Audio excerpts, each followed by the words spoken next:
Hoje a gente vai fazer um recorte desse universo que é o retail design, tá? E falar um pouco para vocês como é que é a questão da abordagem do design estratégico e do design para emoção para este campo, né, de estudo, para a área.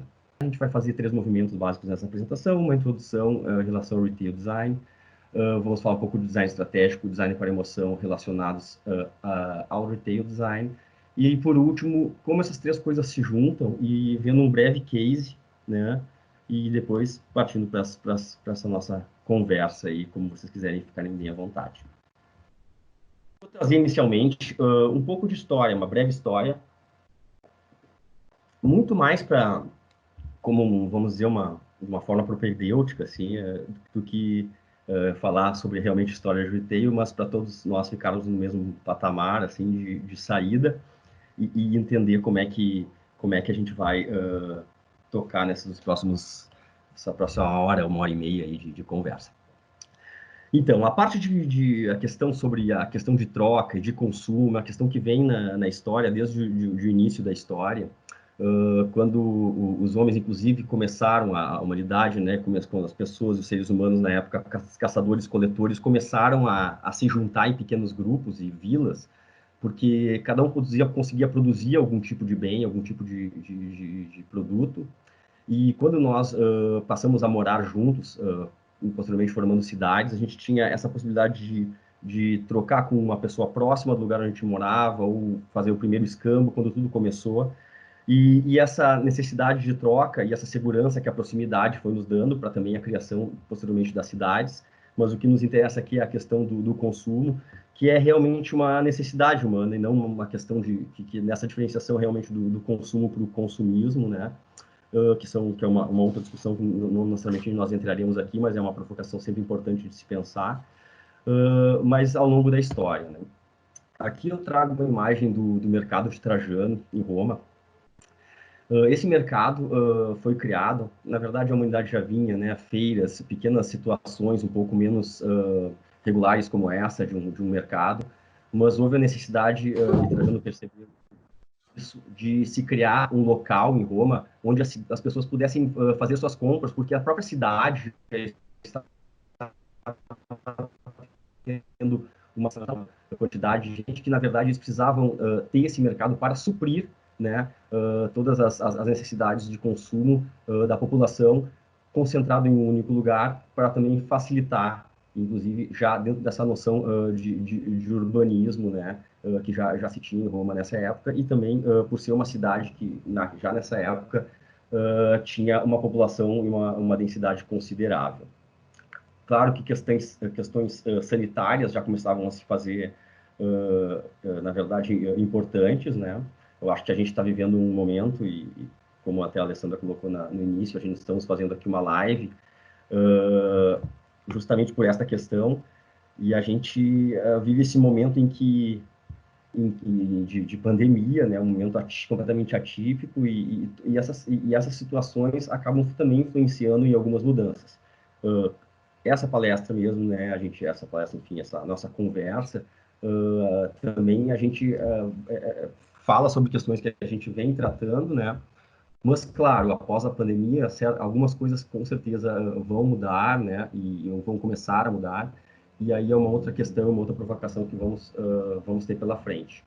Então, aqui na questão da história, o mercado de Trajano entrou para suprir essa necessidade, então,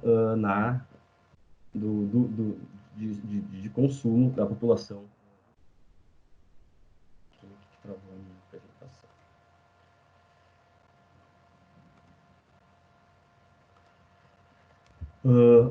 Daí, na sequência, eu trago o Gran Bazar, esse primeiro mercado, no estilo mais mercado público que a gente tem noção em Istambul, que foi um outro formato também, né, de ideia de mercado, já criando essa situação de uma galeria, né, a questão de exposição, aí começa a entrar uma necessidade de demonstrar para as pessoas os produtos, né, de uma forma melhor, chamar atenção, como a gente pode ver aqui no caso, de uma maneira bem popular e forte, né.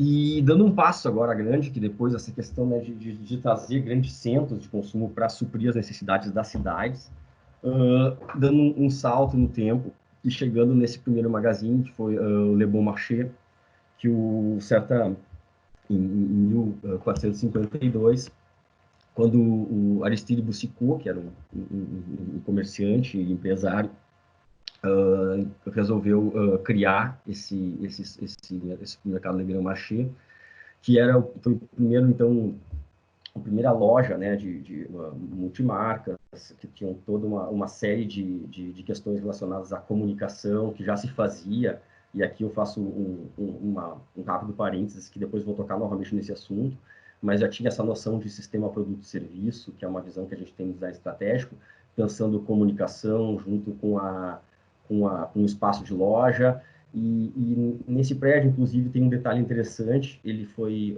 projetado, a estrutura por Gustav Eiffel, e que possibilitou, na verdade, uma estrutura metálica, que nessa época, como a gente estuda na arquitetura, né, a estrutura era recoberto, né, por se considerar o metal um material menos nobre.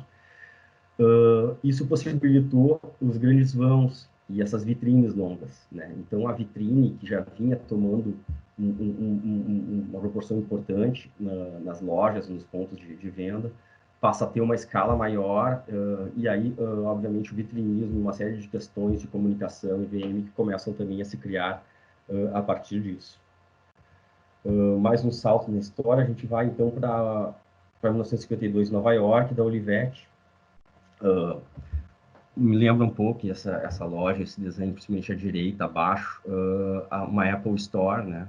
Se a gente pensar, tem muita coisa disso nela.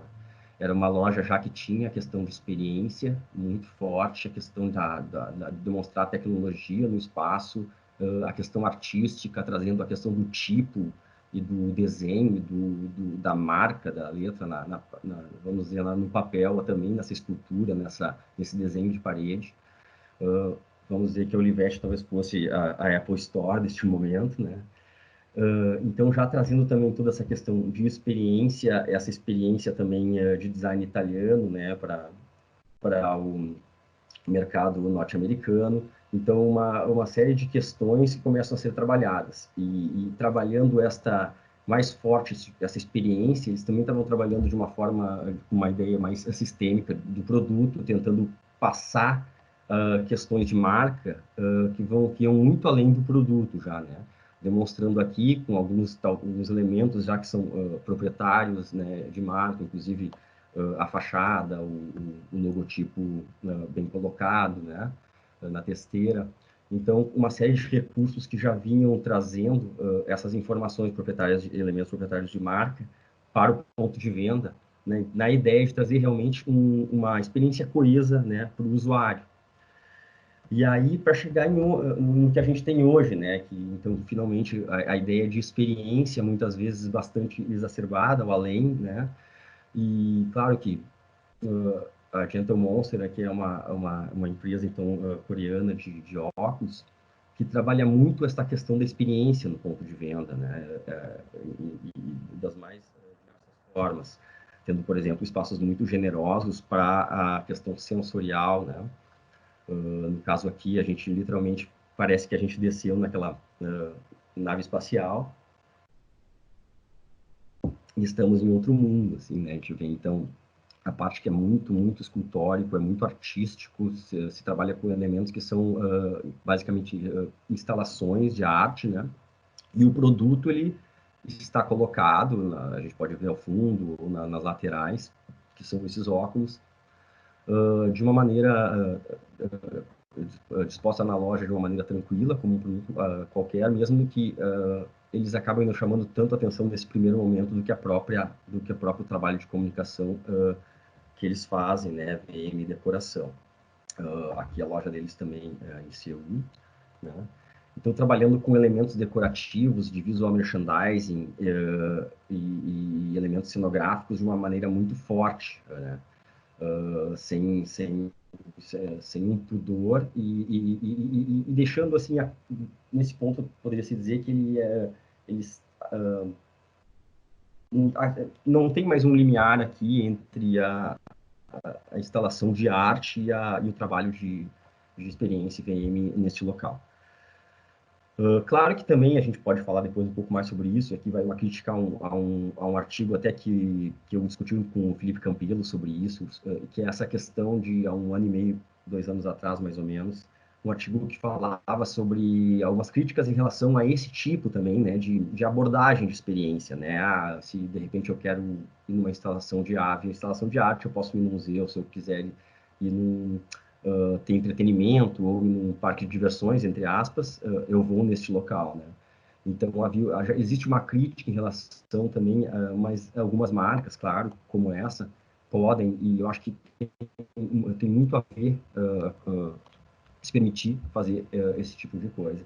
Mas, claro, a gente tem que entender a realidade de cada local, de cada marca, posicionamento e tudo mais.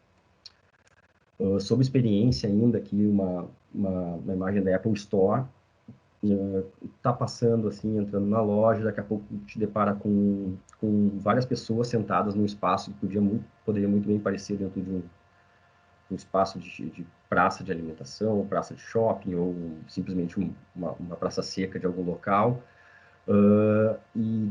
Na verdade, são diversas pessoas fazendo um tutorial e aprendendo a utilizar um aplicativo novo da Apple para a edição de vídeos e imagens. E é uma época, né, que as pessoas estão trabalhando muito essa questão das redes sociais, trabalhando por si, fazendo as próprias artes e fazendo a sua própria curadoria, né?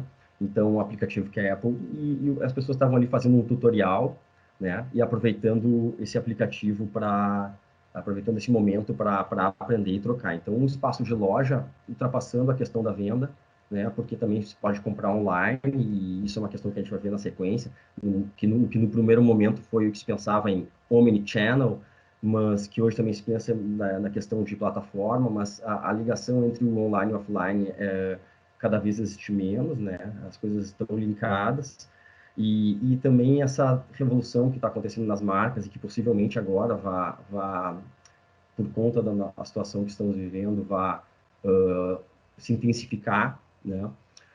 Sobre essa questão de que, na verdade, do ponto de venda, as marcas elas trabalham muito mais próximas. Estava lendo hoje sobre branding sensorial e dizendo que também a marca hoje em dia ela tem que trabalhar a pessoa e trabalhar o grupo, trabalhar então o individual e o conjunto, trabalhar de diversas formas, ser mais responsável, a questão da sustentabilidade, a questão do se posicionar, né? Então isso vai essa perspectiva de marca, e a gente fala um pouco mais disso depois, vai alterar a forma como eu penso o espaço onde esse local, esse produto vai estar exposto, essa experiência de marca, ou então somente essa comunicação de marca, né? Porque a questão da venda ela pode se dar por diversas formas e a troca de produto também. Hoje a gente está nessa situação que nós estamos vivendo, nós estamos recebendo os produtos em casa e talvez, claro, isso é uma discussão que se tem, a questão de espaços físicos ou não, uma outra discussão, mas que as pessoas gostam, é um espaço de convívio, é um espaço social, as pessoas gostam de passear em lojas, as pessoas gostam de andar, gostam de ver novidade, mulheres principalmente gostam de ver uma imagem bonita, gostam de ver uma parede como essa. Então, são diversas coisas né, que a gente vai entendendo assim ao longo do percurso e como isso vai acontecendo. Aqui ainda na Melissa, a questão da exposição, de usar um grande espaço para uma instalação de arte, mas é óbvio que, dependendo do ponto de vista, às vezes, dependendo da marca, que esse espaço da Melissa foi feito para isso, é um espaço para demonstração de uma marca, não é um espaço para rentabilizar metro quadrado, que é uma situação completamente diferente, mas que é uma realidade que a gente tem também, e às vezes muito mais próxima no Brasil, mas, enfim, ainda falando sobre experiência, né? Uma outra questão também são as marcas, pensando outros tipos de formato, marcas de luxo, pensando, por exemplo, em espaços temporários e pop-up. A Louis Vuitton também, a gente vai ver na sequência, que fez também algumas lojas temporárias, né? Pop-ups com algum tema definido, junto com seus estilistas, etc. Né? Então, é uma série de questões que vão nos levando à ideia de experiência, né? Experiência de marca. É isso que se fala, né? É isso que se tem.